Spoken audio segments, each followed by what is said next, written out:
नमस्कार, जनतंत्र टीवी देख रहे हैं आप। मैं हूं आपके साथ कोमल गंगवा। शुरुआत करेंगे दिल्ली स्पेशल की। तो आप प्रवक्ता सौरभ भारद्वाज ने बीजेपी पर बड़े आरोप लगाए हैं। उन्होंने कहा है कि मोदी जी के 8 सालों में देश में सबसे ज्यादा बेरोजगारी है। और सौरभ भारद्वाज ने यह भी कहा कि 2014 से पहले नरेंद्र मोदी ने हर साल 2 करोड़ नौकरी देने का वादा किया था, लेकिन संसद से मिली जानकारी के अनुसार 8 सालों में सिर्फ 0.075% नौकरी ही दी गई है। उन्होंने कहा कि पिछले 45 साल में देश में सबसे ज्यादा बेरोजगारी है।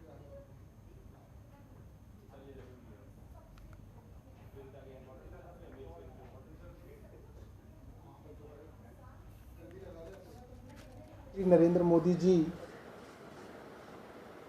प्रधानमंत्री पद की तैयारी कर रहे थे, तो हर रैली के अंदर वो कांग्रेस को कोसा करते थे कि कांग्रेस ने लोगों की नौकरियां नहीं लगवाई। एक आगरा की रैली थी जहां पे उन्होंने लोगों से हाथ उठवा के पूछा कि कांग्रेस ने कहा था 1 करोड़ रोजगार हर वर्ष देंगे, क्या किसी को मिला? और लोगों ने हाथ उठाकर कहा नहीं मिला। फिर पूछा कोई ऐसा शख्स इस रैली में हो जिसको केंद्र सरकार ने रोजगार दिया हो? किसी ने हाथ नहीं उठाया। और धीरे धीरे प्रधानमंत्री जी ने सारा का सारा जो चुनाव था उसका एक बड़ा मुद्दा ये बनाया कि युवाओं को रोजगार प्रधानमंत्री मोदी जब आएंगे तो वो देंगे। 2 करोड़ युवाओं को हर वर्ष रोजगार दिया जाएगा। और युवाओं ने बड़ा बढ़ चढ़ के भारतीय जनता पार्टी को वोट दिया। अब संसद के अंदर ये सवाल लगाया गया कि भाई कितनी नौकरियां निकली और कितने लोगों की नौकरियां केंद्र सरकार में लगी।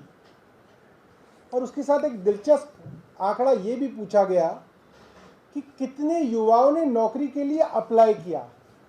वो आंकड़े जो हैं वो बहुत चौंकाने वाले हैं। 22 करोड़ एप्लीकेशन। अब आप सोचते होंगे 22 करोड़ के अंदर कुछ करोड़ की तो नौकरी लग गई होगी। इन 8 सालों में मात्र 7,22,311 लोगों की नौकरी लगी। और अगर आप इसको परसेंटेज में निकालें कि कितने परसेंट युवा जो जॉब अप्लाई करते हैं उनमें से उनकी नौकरियां लगती हैं, तो वो इतनी खराब स्थिति है 0.075%। अब आप सोचिए 22 करोड़ की फिगर 120 करोड़ की आबादी में कितनी बड़ी फिगर है। कुछ महीनों पहले जब एनएसएसओ का डेटा आया तो उसके अंदर बताया गया कि 45 सालों में सबसे ज़्यादा बेरोजगारी जो है हिंदुस्तान के अंदर अब भारतीय जनता पार्टी की सरकार के अंदर है। तब केंद्र सरकार ने ये कहा कि ये डेटा वेरीफाइड नहीं है, मगर आज जो ये डेटा संसद से मिला है ये वेरीफाइड डेटा है। और अगर इस डेटा को मैं दूसरी तरह से बताऊं तो ये 0.075% का मतलब ये है कि 1 लाख लोग अगर अप्लाई करेंगे नौकरी के लिए तो उसमें 75 लोगों की नौकरी लग रही है।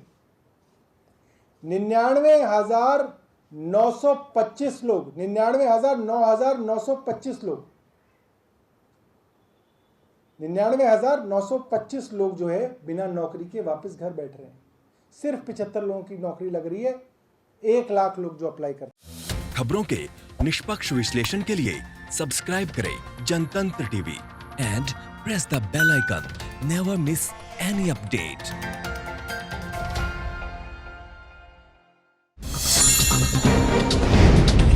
डाउनलोड कीजिए जनतंत्र टीवी ऐप को, जो कि अवेलेबल है गूगल प्ले और ऐप स्टोर पर। अधिक जानकारी के लिए अभी डाउनलोड करें।